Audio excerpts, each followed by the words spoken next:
Ladies and gentlemen, boys and girls of all ages, thank you for tuning in to another episode of the Switch It Up Show. My name is Glenn, and I will be one of your hosts today. But luckily, these are dark times, ladies and gentlemen.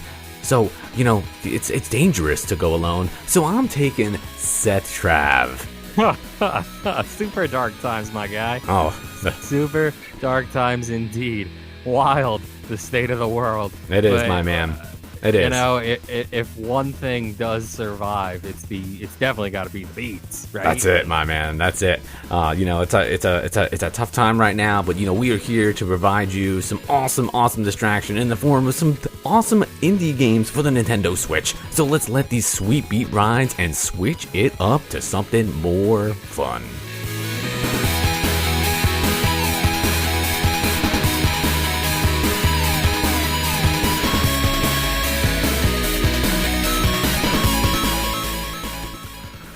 Anamanaguchi, ladies and gentlemen. You can find the links to all of these wonderful tunes over in the show notes, including, now we're getting a little fancy here, ladies and gentlemen. We're gonna step this up to another level, because typically what we do is we play all of the music that you hear on the show from Anamanaguchi all the time. However, my first game, I'm gonna pipe this in.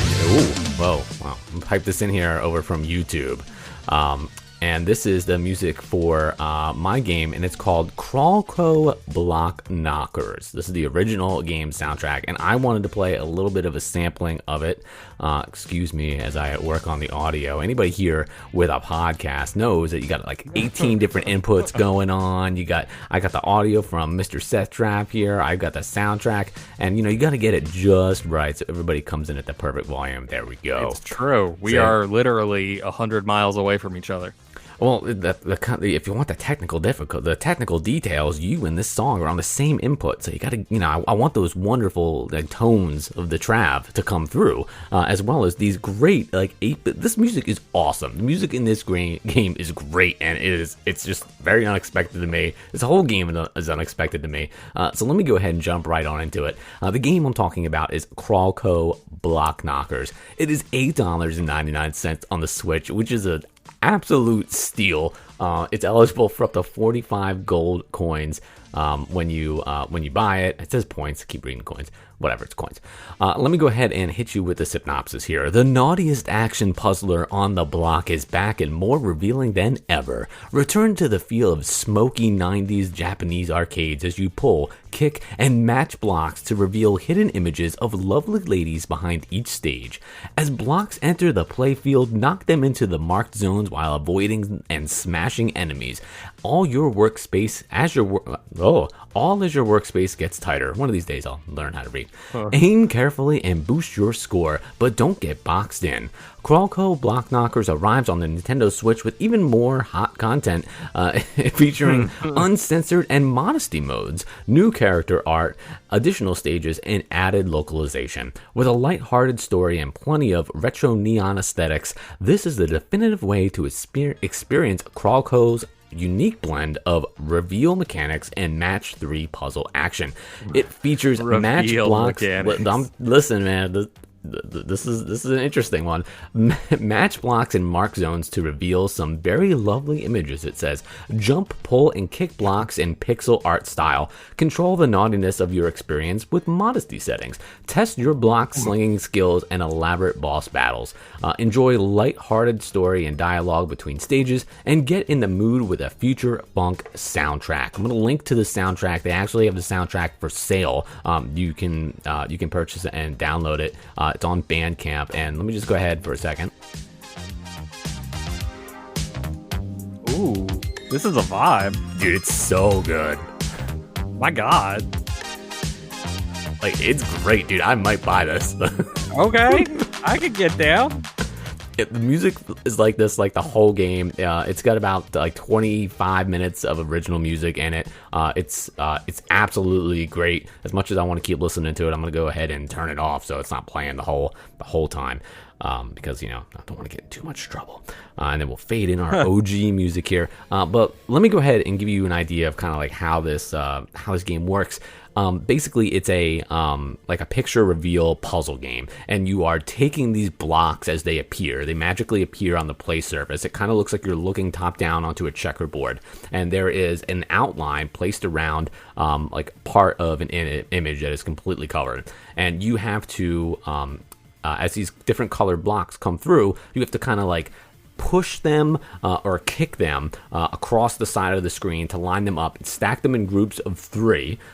It doesn't matter if they're like horizontal, vertical, or diagonal. And if there's more than 3 over there, they'll all go away at the same time.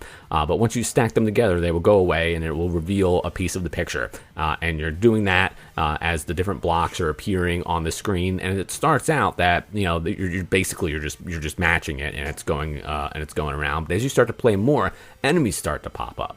And as you're kind of managing where the blocks are going, because the blocks are in your way, you have to move and navigate around them by pushing them, kicking them, shoving them. You can jump on top of the blocks as well to escape the enemies, and you can also throw the blocks into the enemies. And when you do that, they help reveal more of the image as well. And the enemies start off as just like basic enemies that are there, and if they touch you, there's no attack. You have to throw the block at them. That's the only attack that there is.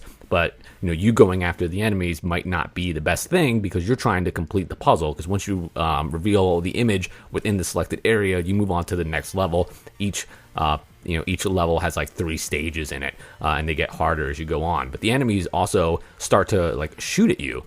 So there's really like a lot of things going on. You're starting to try to like dodge like the enemies and their fire, and then also try to solve the puzzle as the blocks are starting to appear in different places. You're also managing where you can go, because you can't jump up onto the colored blocks. You can only jump up onto these solid colored blocks that are really just there in the way. They're not part of the puzzle. So it kind of turns into being distracted by the picture being revealed.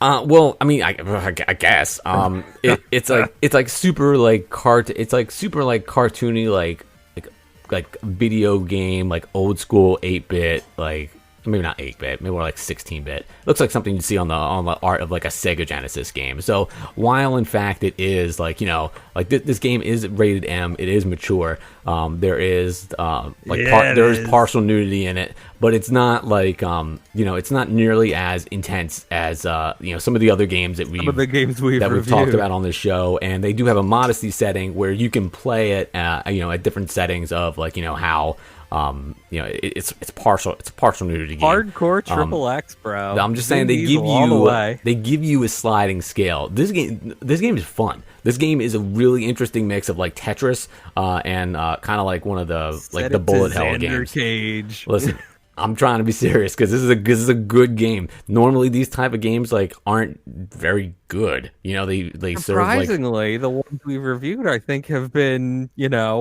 a lot better than you would ever expect them to be. That's true. But I feel like this is an interesting one because it's a mixture between like a puzzle and a shoot 'em up. And a unique puzzle, it sounds like. It's different, man. I haven't played a game like this before. Typically, like the main selling point of the game, like these are like the naughty games that are on Switch, quote unquote. But this one, like the gameplay by far is like the draw here, or should be the draw here, because it's not, if you're looking for a game that has mature content on it, this is probably not the one that you're going to gravitate towards first, because it's not as like, on the scale of mature content. This is on the scale, but it's not nearly as like, crazy as some of this stuff. Yeah. I mean, it's completely different. But especially with, we can turn on the modesty mode, and then like anybody can play it. Because the gameplay in this is really good. The soundtrack is awesome. It sounds great. I'm looking for a vinyl, dude. It turned on, and I was like, "This is awesome." That's actually, a vibe. And the game was fun. Like I just hadn't played a puzzle game like that. I'm usually not very good at the Tetris ones, but with the soundtrack and like the different type of gameplay, I want to keep playing this. This is a good time, and the fact that it's $8.99, that's a steal, man. Like this game is a lot of fun. If you're into like a Tetris puzzle game, or even more of like a little bit of a shooter, or any of those games where you have to like match the stuff in order to make them go away, like Columns, Dr. Mario, stuff like that, I could see you getting into this. And if if the mature content that is there isn't for you, you can shut it off and just like play the game. But to be honest, you're really not going to probably pay that too much attention to that, because although it is there, you're only revealing part of the picture, and the gameplay, I think, far like exceeds the fan service is what they would call it. that's in this, because the game is so good and the music is so good and the graphics are so good. This is a 5 out of 5, man. I'm not gonna lie to you, dude. This is a really good game. I'm surprised. East Asia Soft did this game, and they do a lot of cool games. But this is definitely a surprise, because this one's not just, it's not all gimmick, because a lot of these games are like, they try to get you with like the gimmick, but there's actually like a really good game here. Everybody did like a good job. It just happens to have a mature theme to it, which you have the ability to turn off if you want to. But I feel like if you're into puzzlers, you need to play this game. Right on, brother. Yeah, man. Right on. So the game that I'm reviewing today is by our good friends over at Indinova, and a company called Leap Game Studios and Hermanos Magia. They say that it was released originally in July of 2020, and then it was supposed to be out November 28th, 2020. However, in looking for the review for this game, I'm finding that you cannot actually find it currently on the eShop, which is very interesting. I did review this on the Nintendo Switch. It is available currently on Steam for $15, which I think is a little steep. And there is a link to it, and it says it's supposed to be $3.99 on the eShop. But again, the eShop does not have it right now, UK and US alike. The name of the game, as it was given to us, is Arrog. That's ARROG, and we've got a link to the video of it down in the comments below. But they also seem to call it Dust to Dust, which I think would be a much better name than Arrog. So the description comes direct from Indinova, and it reads as Dust to Dust is not a type of work that is easy to see on the market. As an adventure game with decryption elements, the style and theme of Dust to Dust are very special. Rather than a game, it is more like an interactive animation short film incorporating certain game mechanics. The developer has created a black and white world with a unique atmosphere, and almost every frame of the picture is appreciation of illustration works. Through the process of about half an hour, the game provides a very compact narrative experience. The player will fall into the dream of the deceased, embark on a sad but not hurtful farewell journey, and experience the universe truth of cycle of life and death. The game development project started in early 2018. It was a cross-border collaboration between the game studio, Leap Game Studios, and Peruvian artist Hermanos Magia. The developers tried to reanimate some unique hand-drawn illustrations in the form of games. Dust to Dust is a small and beautiful work. Meticulously polished, frame-by-frame animation will provide appeal and expressiveness beyond static illustrations, and the elaborate sound design will run through every aspect of the game. It features a compact narrative experience. The process is about 30 minutes, and well-crafted sound design runs through the game. So, ladies and gentlemen, as they said, it is a very unique, hand-drawn, animated experience. There is really no narration to speak of. It's all really just vocals and sort of grunts, I want to say. It's not language, and I don't believe there was any real text popping up, but there was a lot of big moving scores, I would say, that really helped carry this game and make it a beautiful experience, because that's what this is. It is very much an experience like a short film. If you played Journey or Limbo, it's kind of a mix between those two, because it's a very dark game at parts of it, and it's also a very stylistic game, almost I kind of want to say a little like an even more modernist version of Bob's Burgers, you know, like it's kind of got that squiggly animated effect to everything. It's powerful. It's a surprisingly powerful game.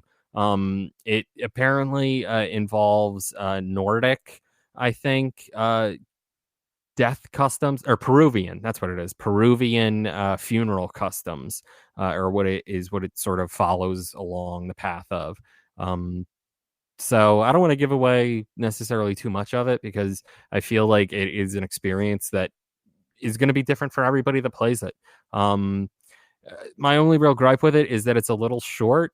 And there are certain times where the puzzles, like, I feel like I could use a little bit of a hint in some things to move it along, because it doesn't seem like you should be able to drag and click things that you can. But that is sort of the, I guess, appeal of it, is that it's meant to be experienced and touched upon. So, because of that, ladies and gentlemen, I'm going to give Arrog a 4 out of 5. That's a solid score, my man. Solid score. I think so. It was a solid game. It was a very deep experience. Just a little short. Hey, you know what? Whether you're looking for, I guess, a deep experience or maybe like a quick thrill in my type of game, we have a little bit of everything for you here on the show, because no matter what you're into, you can always switch it up.